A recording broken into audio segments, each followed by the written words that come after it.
जय हिंद मेरे प्यारे साथियों। आज इस वीडियो में कवर करने वाले CRPF head constable ministerial and ASI steno का जो 22 फरवरी से एग्जाम होने वाला है उसके लिए हिंदी करने वाले हैं। और ये हिंदी 25 क्वेश्चन ऐसा है जो कि आपको हूबहू एग्जाम में वही क्वेश्चन आने वाले वही कराने वाले हैं। तो वीडियो को पूरे अंत तक देखिएगा और वीडियो को लाइक कर दीजिए और दोस्तों के साथ शेयर भी कर दीजिए। अभी तक जो चैनल सब्सक्राइब नहीं किए हैं तो चैनल सब्सक्राइब करके bell button all button press कर दीजिए। चलिए स्टार्ट करते 26 नंबर क्वेश्चन से। तो 26 नंबर क्वेश्चन में कह रहा है कि नीचे दिए गए शब्द के लिए सही शब्द का चयन कीजिए। तो ये जो शब्द दिया उसके लिए सही शब्द का चयन करना है।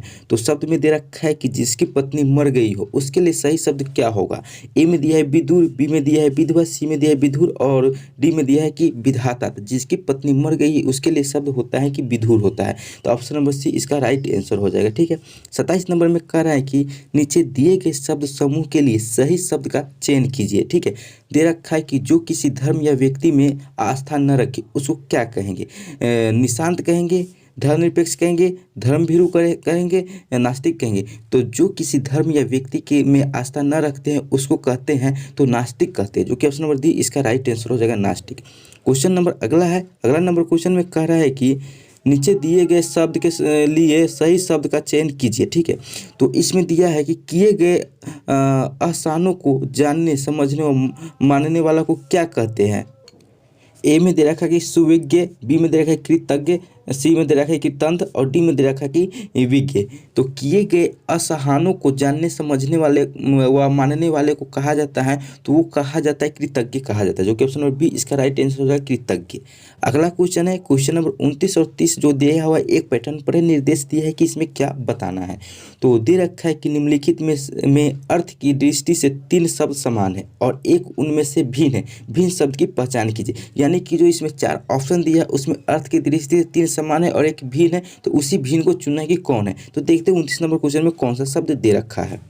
29 के ऑप्शन नंबर ए में दिया है कि राति, बी में दिया है कि अनुरक्ति, सी में दे रखा है विरक्ति और डी में दे रखा है कि आसक्ति। तो यह जो इसका सही हो यानी कि जो गलत दिया हुआ है, यानी 3 सही है और एक गलत है। तो गलत इसमें जो ऑप्शन नंबर सी में दिया है विरक्ति ये गलत है। तो ऑप्शन नंबर सी इसका राइट आंसर हो जाएगा। 30 में दे रखा है कि स्थापित, बी में प्रतिस्थापित, सी में संस्थापित और डी में विस्थापित। इसमें जो आंसर हो जाएगा जो 30 का जो डी में दे रखा है विस्थापित, ये इसका आंसर हो जाएगा। ठीक है। बात करते हैं 31 नंबर क्वेश्चन की। तो 31 नंबर क्वेश्चन में कह रहा है कि संवाद शब्द में कौन सा उपसर्ग आएगा। तो ये जो संवाद शब्द इसमें उपसर्ग कौन आएगा। तो ए में है स, बी में है सम, सी में है सु और डी में है सत। तो जो संवाद शब्द में जो उपसर्ग आता है तो उपसर्ग हो जाएगा जो ऑप्शन नंबर बी में देखिए सम। जो सम है ये उपसर्ग आ जाएगा। उपसर्ग जो होता है जो यानी कि पहले और प्रत्यय बाद में, यानी कि कहा जाए कि जो शुरुआत होता है वहाँ पे उपसर्ग लगता है और जो खत्म होता है वहाँ पे प्रत्यय लगता है। ठीक है। इस प्रकार आप बना सकते हैं। 32 नंबर की बात करें तो 32 नंबर में कह रहा है कि जागृति शब्द में कौन सा प्रत्यय आएगा। इसमें कह रहा है कि प्रत्यय यानी कि जो ये शब्द शुरू होता है उसके लास्ट में। तो ए में दे रखा है कि ई, बी में दे रखा है ती और सी में दे रखा है इति और डी में दे रखा है कि इत। तो ये जो जागृति शब्द में जो प्रत्यय हो जाएगा तो जो प्रत्यय ऑप्शन नंबर डी में जो दे रखा है इत हो जाएगा। तो ऑप्शन नंबर इसका डी आंसर हो जाएगा, यानी कि 32 का डी हो जाएगा। क्वेश्चन नंबर अगला है क्वेश्चन नंबर 33। 33 नंबर क्वेश्चन में कह रहा है कि निम्नलिखित में से कौन सा संधि विच्छेद सही है। यानी इस चारों में से बताना है कि संधि विच्छेद कौन सा सही है। ए में दिया है कि उप जोड़ इंद्र, बी में दे रखा है कि देव जोड़ इस, सी में दे रखा है कि इंद्र जोड़ उदय और डी में दे रखा है कि ये सभी, यानी कि इसमें कोई एक सही है या तीनों सही है। तो यह जो इसमें जो दे रखा है कि ऑप्शन नंबर डी में ये सभी, यानी कि तीनों आपका सही है। उप जोड़ इंद्र भी सही आपको संधि विच्छेद किया गया है, देव जोड़ इस भी सही संधि विच्छेद किया गया और चंद्र जो उदय ये भी सही संधि विच्छेद किया गया है। तो इसलिए ऑप्शन नंबर डी इसका राइट आंसर हो जाएगा। ऑप्शन नंबर डी इसका सही आंसर हो जाएगा। बात करें अगला क्वेश्चन 34 नंबर की। 34 नंबर में कहा है कि आप बीती शब्द में कौन सा समास होगा। द्विगु समास होगा, द्वंद्व समास होगा, तत्पुरुष समास होगा, अव्ययभाव समास होगा। तो जो आप बीती शब्द में जो समास हो जाएगा तो यह हो जाएगा तत्पुरुष समास हो जाएगा, जो कि ऑप्शन नंबर सी में दिया तत्पुरुष समास, इसका राइट आंसर हो जाएगा। 34 का सी नंबर आंसर हो जाएगा। बात करें 35 नंबर की। तो 35 नंबर क्वेश्चन में कह रहा है कि पतित का पर्यायवाची शब्द क्या होगा। तो ये जो पतित है इसका पर्यायवाची बताना है। तो ए में दे रखा है कि अधोगामी, बी में दे रखा है कि कपूत, सी में दे रखा है कि पापी और डी में दे रखा है कि मलेज। तो ये जो पतित शब्द का जो पर्यायवाची शब्द हो जाएगा जो ऑप्शन नंबर ए में जो दे रखा है अधोगामी, ये इसका राइट आंसर हो जाएगा। ठीक है। तो 35 का ए इसका आंसर हो जाएगा। बात करें 37 नंबर की, तो 37 नंबर में कह रहा है कि जो बांटा ना जा सके उसको क्या कहेंगे?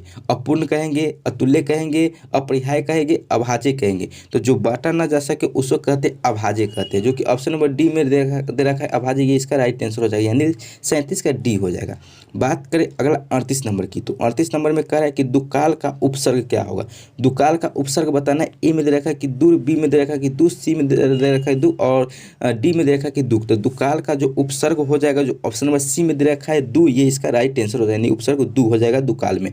तो 38 का सी आंसर हो जाएगा। 39 नंबर में कह रहा है कि क्षत्रिय का प्रत्यय होगा, तो क्षत्रिय का प्रत्यय इस चारों में से कौन सा होगा? ए में दे रखा है कि इया, बी में दे रखा है कि इया, और सी में दे रखा है कि निय, और डी में दे रखा है कि अनिय। तो जो क्षत्रिय का जो प्रत्यय हो जाएगा, तो जो ऑप्शन नंबर ए में दे रखा है कि यह इसका प्रत्यय हो जाएगा, तो 39 का ए इसका आंसर हो जाएगा। ठीक है। बात करें 40 नंबर क्वेश्चन की, तो 40 नंबर क्वेश्चन में कह रहा है कि निर्जन का संधि विच्छेद करना है। ठीक है, यह जो निर्जन शब्द दिया है उसका संधि विच्छेद करना है कि चारों में से निर्जन का सही संधि विच्छेद कौन हो जाएगा?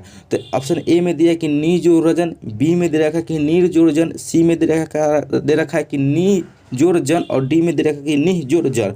तो निर्जन में जो संधि विच्छेद हो जाएगा तो निह जोड़ जन हो जाएगा। ठीक है, तो ऑप्शन नंबर डी इसका राइट आंसर हो जाएगा, 40 का डी हो जाएगा। बात करें 41 नंबर की, तो 41 नंबर क्वेश्चन में कह रहा है कि अंधे की लकीर का अर्थ क्या होगा? तो अंधे की लकीर का अर्थ बताना इस चारों में से। तो ए में दे रखा है कि बहुत कमजोर होना, बी में दे रखा है कि एकमात्र सहारा, सी में दे रखा है कि बिल्कुल असमर्थ होना, और डी में दे रखा है कि किसी अंधे व्यक्ति की छड़ी। तो जो अंधे की लकड़ी का अर्थ होता है, जो ऑप्शन नंबर बी में आपको दे रखा है एकमात्र सहारा, ये इसका राइट आंसर होगा। जो अंधा होता है उसका एक ही लकड़ी जो होता है वो एकमात्र सहारा होता है, उसी से वो चल फिर सकता है। ठीक है, तो ऑप्शन नंबर बी इसका राइट आंसर हो जाएगा।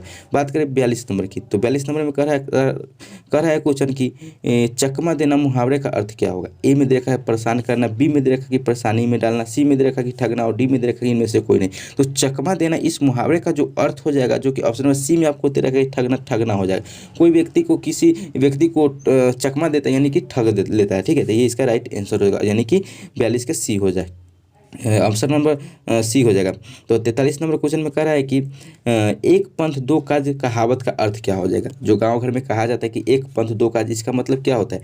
तो ए में दे रखा कि एक चीज़ के अनेक चाहने वाले, बी में दे रखा कि एक साथ दो काम होना, सी में दे रखा कि एक रास्ते में दो काम करना, डी में दे रखा उपयुक्त में से कोई नहीं। तो एक पंथ दो काज कहावत का जो अर्थ हो जाता है तो वो हो जाता है एक साथ दो काम करना, उसी को कहते हैं कि एक पंथ दो काज। ठीक है, तो ऑप्शन नंबर बी इसका राइट आंसर हो जाएगा, 43 का बी हो जाएगा। 44 नंबर क्वेश्चन में कह रहा है कि दोनों हाथ में लड्डू मुहावरे का अर्थ क्या हो जाएगा? जो दोनों हाथ में लड्डू होता है उस मुहावरे का क्या होगा? चारों में से बताना है। ए में दे रखा है कि किसी भोज में शरीक होना, सी बी में दे रखा है कि दोनों हाथों में मोती चून के लड्डू रखना, सी में दे रखा है कि दो तरफा लाभ, और डी में दे रखा है उपयुक्त में सभी।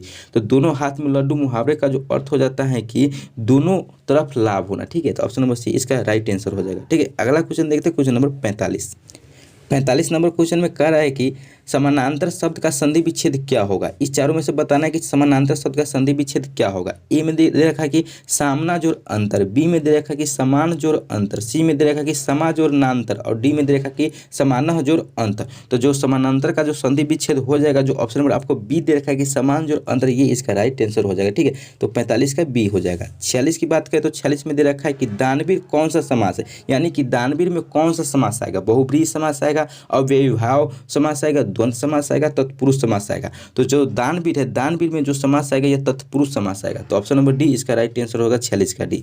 47 की बात करें तो 47 में कह रहा है कि सीमा पर खाली स्थान तैनात है। सीमा पर क्या तैनात है? सेना तैनात है, दुश्मन तैनात है, डाकू तैनात है, पुलिस तैनात है। तो सीमा पर यह सेना तैनात है, तो ऑप्शन नंबर ए इसका राइट आंसर होगा, 47 का ए हो जाएगा। ठीक है, अगला क्वेश्चन है क्वेश्चन नंबर 48 नंबर क्वेश्चन में कह रहा है कि निम्न में से कौन सा शब्द शुद्ध है, यानी कि चारों में से शुद्ध शब्द बताना है। इसमें 3 अशुद्ध है और 1 शुद्ध है, तो इसमें बताना है कि शुद्ध कौन है। तो आयोजित कौन सा शुद्ध लिखा हुआ है? तो जो आप देख सकते हैं ऑप्शन नंबर सी में आयोजित, ये आयोजित सही लिखा गया है। ठीक है, तो ऑप्शन नंबर सी इसका राइट आंसर हो जाएगा, 48 का। 49 नंबर में कह रहा है कि विनम्र का पर्यायवाची शब्द है, यानी इस चारों में विनम्र का पर्यायवाची शब्द कौन है? ए में है बहादुर, बी में है सुशील, सी में भक्त और डी में विज्ञानी। तो जो विनर्भ का जो पर्यायवाची शब्द हो जाएगा, जो ऑप्शन नंबर बी में सुशील दिया है, सुशील हो जाएगा। तो ऑप्शन नंबर बी इसका राइट आंसर हो जाएगा, यानी 49 का बी आंसर हो जाएगा। बात करें 50 नंबर क्वेश्चन का, और ये लास्ट क्वेश्चन है। तो 50 नंबर में कह रहा है कि वृक्षों के बड़े समूह को कहते हैं, वृक्षों के बड़े समूह को क्या कहते हैं?